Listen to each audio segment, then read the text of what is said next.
प्रिय मित्रों, आज हम लोग कक्षा 12 जीव विज्ञान से मॉडल पेपर के बहुविकल्पीय प्रश्नों को पढ़ेंगे। ये मॉडल पेपर थर्ड है, जिसमें प्रश्न एक दिया है, उसका क है। प्रश्न एक का क, टेस्टोस्टेरॉन हार्मोन स्रावित होता है। तो चार विकल्प दिए थे, लेकिन हमने जो सही विकल्प है सिर्फ उसी को लिखा है। टेस्टोस्टेरॉन हार्मोन स्रावित होता है लीडिग कोशिका यानी लीडिग सेल के द्वारा। अब थोड़े इसके बारे में और बात कर लेते हैं कि ये कोशिकाएं, जो लीडिंग कोशिकाएं वृषण यानी टेस्टिस में पाई जाती हैं तथा शुक्रजनन यानी शुक्राणु बनने की क्रिया, शुक्रजनन मतलब शुक्राणु बनने की क्रिया को प्रेरित करती हैं। तो प्रश्न हमारे पास था कि टेस्टोस्टेरॉन हार्मोन कहां से स्रावित होता है, तो जवाब है लीडिग कोशिका द्वारा। और इसके बारे में क्या आपको बताया गया कि एक कोशिकाएं या लीडिग कोशिकाएं कहां पाई जाती हैं, वृषण में पाई जाती हैं तथा इनसे स्रावित जो हार्मोन टेस्टोस्टेरॉन है यह शुक्रजनन की क्रिया में यानी शुक्राणु बनने की क्रिया में यह क्रिया को क्या करता है, प्रेरित करता है। अब आते हम लोग इसके खंड ख पर। मेंडल के द्विसंकर संकरण क्या है? एक संकर संकरण जब एक लक्षण को लेकर संकरण कराया जाता है तो एक संकरण कहते हैं। और जब दो लक्षण को लेकर, जैसे यहां दिखाया गया, बीज का आकार गोल है और रंग उसका पीला है, यानी आकार और रंग दोनों लेके चल रहे हैं, इसलिए हम इसको द्विसंकर कह सकते हैं।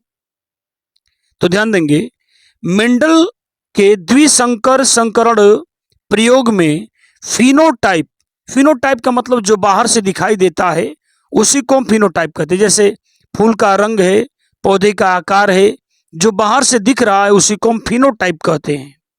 तो मेंडल के द्विसंकर संकरण प्रयोग में फिनोटाइपिक अनुपात कितना होता है? तो जवाब दे दिया गया 9:3:1। यह अनुपात होता है, यह रेशियो होता है इनका। उसमें क्या बताया गया, मेंडल ने जो प्रयोग किया था, तो मेंडल ने क्या किया कि गोल आकार और पीले रंग का बीज लिया, और दूसरा उन्होंने क्या लिया, झुर्रीदार और हरे रंग का बीज लिया, और इन दोनों के बीच क्रॉस कराया। अब देखिएगा, उन्होंने आकार लिया और रंग लिया, बीज का आकार और रंग।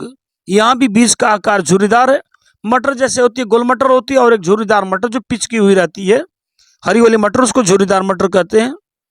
तो मेंडल ने प्रयोग में क्या किया था, गोल आकार और पीला रंग, झुर्रीदार आकार और हरा रंग का बीज लिया था, उनके बीच क्रॉस कराया था।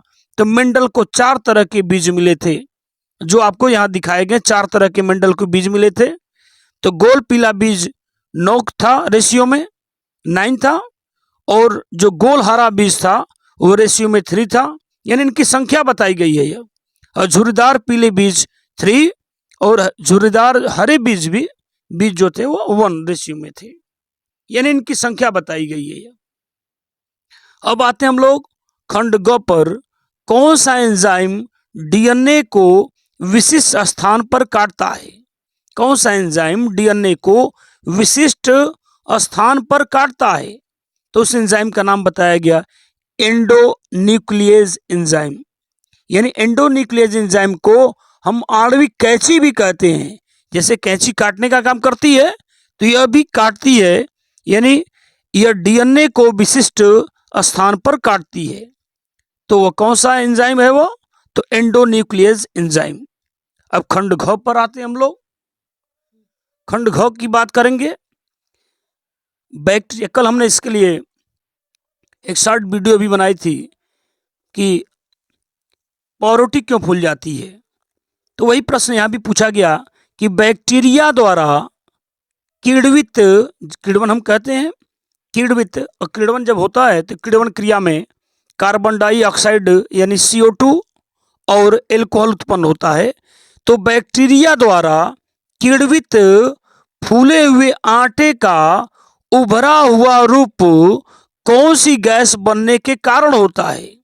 तो बता दिया, जब किण्वन क्रिया होती है तो उसमें CO2 गैस बनती है, और CO2 गैस जब बनती है, चूंकि आटा लचीला होता है, गूथा हुआ जो आटा होता है लचीला होता है, इसलिए जो CO2 गैस बन रही किण्वन के फलस्वरूप वह गैस आटे में से बाहर निकल नहीं पाती है, इसलिए आटा फूल जाता है। तो यही पूछा कि आटे का फूलने का कारण क्या है, तो वह CO2 गैस है। अब आते हम लोग इसके अंतिम खंड पर, जो अंग है, क्रोमोसोमीय या गुणसूत्रीय, क्रोमोसोम जैसे अंग्रेजी में कहते हैं, तो क्रोमोसोमीय या गुणसूत्रीय विकार यानी दोष।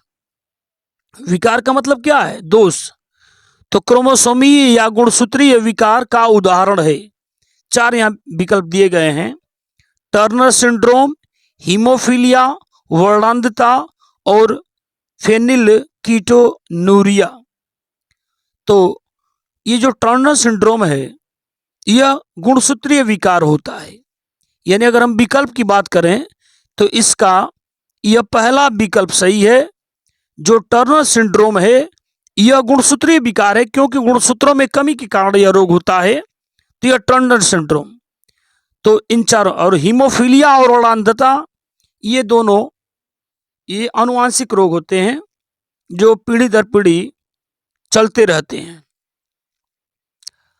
अब यह टर्नर सिंड्रोम क्या है, अब इसके बारे में बात कर लें। तो टर्नर सिंड्रोम वाली स्त्रियां मोनोसोमिक होती हैं, अर्थात मोनो मतलब एक होता है। तो टर्नर सिंड्रोम वाली जो स्त्रियां होती हैं वह मोनोसोमिक होती हैं, अर्थात इनमें जो 23वीं जोड़ी में केवल एक ही गुणसूत्र X होता है, जबकि हर जोड़ी में 2 X होते हैं स्त्रियों में, लेकिन इसके 23वीं जोड़ी का जो गुणसूत्र होता है उसमें केवल एक ही X रहता है। यानी कुल मिला के इसमें गुणसूत्रों की संख्या 45 ही रह जाती है, जबकि सामान्यतः हम जानते हैं कि गुणसूत्रों की संख्या 46 होती है। 23 जोड़ी होते हैं तो 23 दूना 46, यानी गुणसूत्रों की संख्या 46 होती है।